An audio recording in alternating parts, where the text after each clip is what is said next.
Saludos buenas, mi nombre es Gensi Reyes. Para esta oportunidad y una vez más, el grupo número 1 de la materia Operaciones Unitaria 3 con el maestro Porfirio Alcántara estará intercediendo con el tema Destilación del libro de Mackay, séptima edición.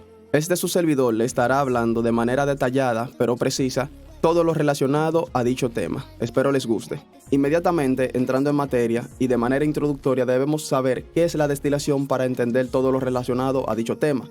La destilación no es nada más y nada menos que el proceso de separar los componentes o sustancias de una mezcla líquida mediante el uso de la ebullición selectiva y la condensación.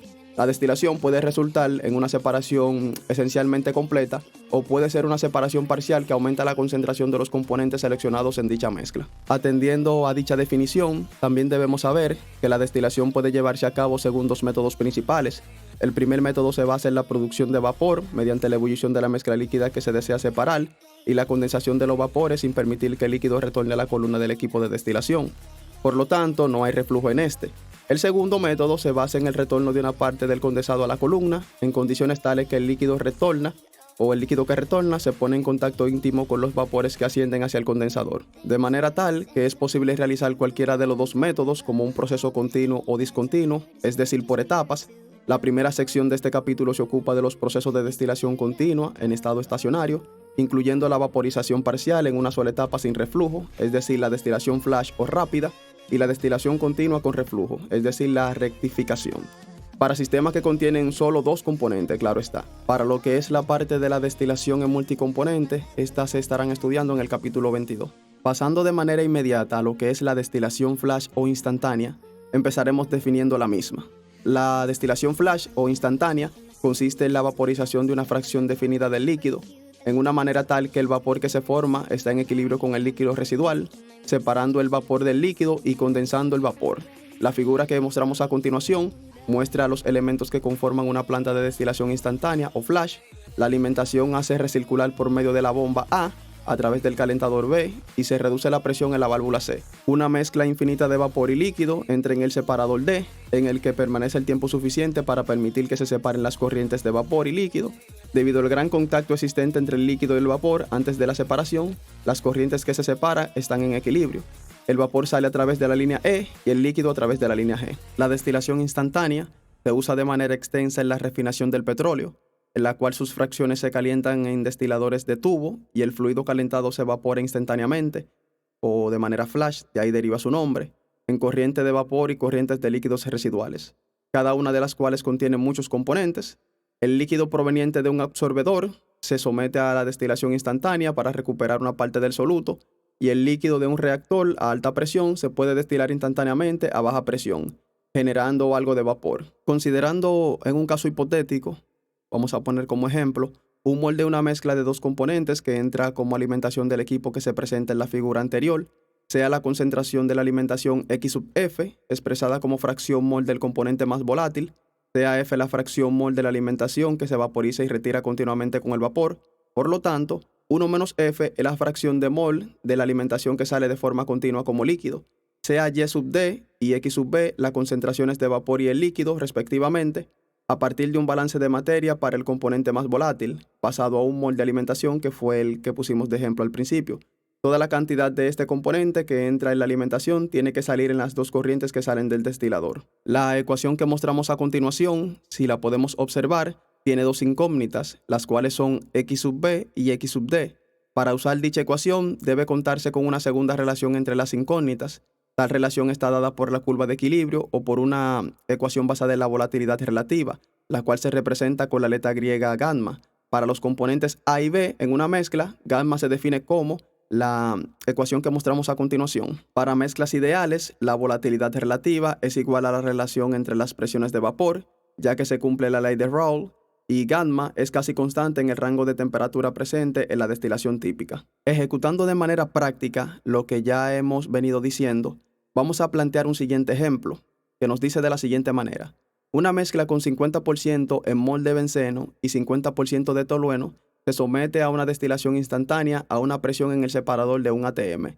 El líquido que ingresa se calienta a una temperatura que ocasiona que el 50% de la alimentación se evapore. A. ¿Cuáles de las composiciones de vapor y el líquido se abandonan en la cámara de destilación instantánea? Y B. cuál es la temperatura de la alimentación que se requiere. La solución de dicho problema se hace más fácil de lo que creemos, siempre y cuando tengamos el manejo de las ecuaciones y también de los diagramas. Por lo tanto, el diagrama de punto de ebullición para el benceno tolueno, como se muestra en la figura a continuación, el punto de ebullición de la alimentación es de 92 grados Celsius y se supone que la temperatura en el separador es alrededor de 95 para ambos, por supuesto, compuestos. Y gamma es igual a 2.45, basado en las presiones de vapor del benceno y del tolueno. Para la parte A de este problema, tenemos en primer lugar que adherirnos a lo que son las ecuaciones que mostramos a continuación, con f igual a 0.4 y x sub f igual a 0.5.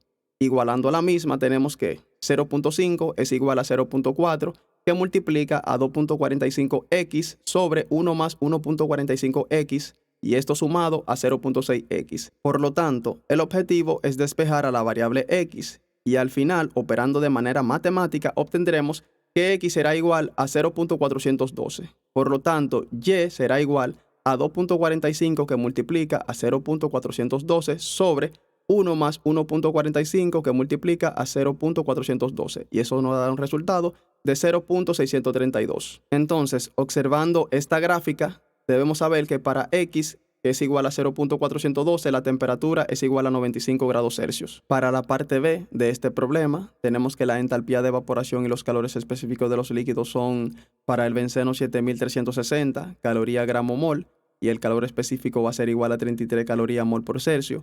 Y para el tolueno será de 7960 calorías gramo mol, y el calor específico respectivamente será 40 calorías mol por Celsius. Seleccionando el líquido a 95 grados Celsius como base para la entalpía, el calor específico promedio para el líquido es 0.5 por 33 más 0.5 por 40, y esto será igual a 36.5 calorías mol por Celsius. El valor promedio de lambda es 0.632 por 7360 más 0.368 por 7960, y esto será igual a 7581 calorías gramo mol. Esto es partiendo de la ecuación que mostramos a continuación, donde H sub F será igual a T sub F menos 95 multiplicado por 36.5, y esto nos dará un resultado de 0.4 multiplicado por 7.581, y al final T sub F será igual a 178 grados Celsius. Pasando a lo que es la combinación de rectificación y agotamiento, debemos saber que para obtener productos prácticamente puros, tanto de la parte superior como de la parte inferior de la columna de destilación, la alimentación se introduce en el plato de la parte central de la columna. Si la alimentación es líquida, desciende por la columna hacia el hervidor y se agota en el componente A. Por el vapor que asciende desde el hervidor, por este medio se obtiene un producto residual, que es el componente B casi puro. Para la figura que mostramos a continuación, se representa una columna típica de fraccionamiento continuo, equipada con los accesorios necesarios y que contiene secciones, es decir, zonas de rectificación y agotamiento.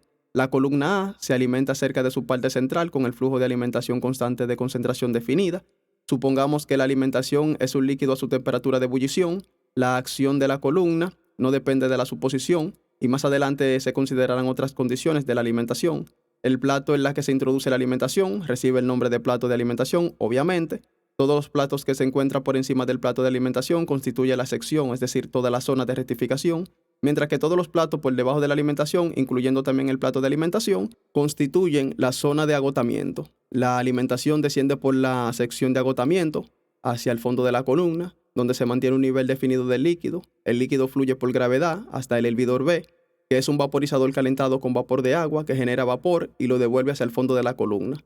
El vapor asciende por toda la columna. En el extremo del intercambiador de calor hay un vertedero.